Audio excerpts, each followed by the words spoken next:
अनंत चतुर्दशी की कथा। एक बार महाराज युधिष्ठिर ने राजसूय यज्ञ किया और यज्ञ मंडप का निर्माण बहुत ही सुंदर व और अद्भुत रूप से किया गया। उस मंडप में जल की जगह स्थल तो स्थल की जगह जल की भ्रांति होती थी। इससे दुर्योधन एक स्थल को देखकर जल कुंड में जा गिरे। द्रौपदी ने यह देखकर उनका उपहास किया और कहा कि अंधे की संतान भी अंधी होती है। इस कटुवचन से दुर्योधन बहुत आहत हुए और इस अपमान का बदला लेने के लिए उसने युधिष्ठिर को द्युत अर्थात जुआ खेलने के लिए बुलाया और छल से जीतकर पांडवों को 12 वर्ष वनवास दे दिया। वन में रहते उन्हें अनेकों कष्टों को सहना पड़ा।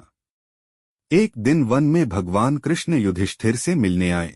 युधिष्ठिर ने उन्हें सब हाल बताया और इस विपदा से निकलने का मार्ग भी पूछा।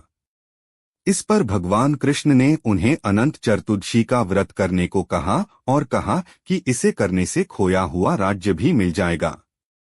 इस वार्तालाप के बाद श्री कृष्ण जी युधिष्ठिर को एक कथा सुनाते हैं। प्राचीन काल में एक ब्राह्मण था, उसकी एक कन्या थी जिसका नाम सुशीला था।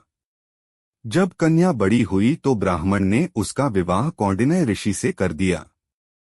विवाह पश्चात कौंडिन्य ऋषि अपने आश्रम की ओर चल दिए। रास्ते में रात हो गई जिससे वह नदी के किनारे आराम करने लगे। सुशीला के पूछने पर उन्होंने अनंत व्रत का महत्व बता दिया। सुशीला ने वहीं व्रत का अनुष्ठान कर 14 गांठों वाला डोरा अपने हाथ में बांध लिया। फिर वह पति के पास आ गई। कौंडिन्य ऋषि ने सुशीला के हाथ में बांधे डोरे के बारे में पूछा तो सुशीला ने सारी बात बता दी। कौंडिन्य ऋषि सुशीला की बात से अप्रसन्न हो गए। उसके हाथ में बंधे डोरे को भी आग में डाल दिया। इससे अनंत भगवान का अपमान हुआ, जिसके परिणामस्वरूप कौंडिन्य ऋषि की सारी संपत्ति नष्ट हो गई। सुशीला ने इसका कारण डोर का आग में जलाना बताया। पश्चाताप की अग्नि में जलते हुए ऋषि अनंत भगवान की खोज में वन की ओर चले गए। वे भटकते भटकते निराश होकर गिर पड़े और बेहोश हो गए।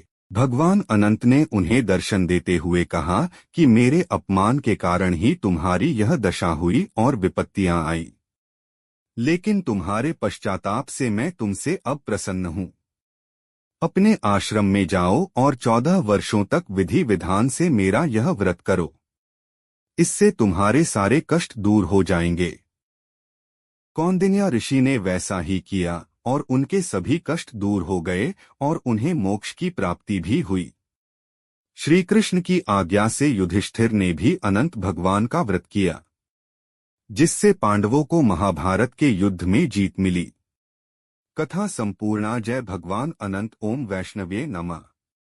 हेम भी ये कथा सुनने से ऐसे ही जीत सुख शांति मिले। भगवान हमारी रक्षा करे। ओम नमो भगवते वासुदेवाय। ओम।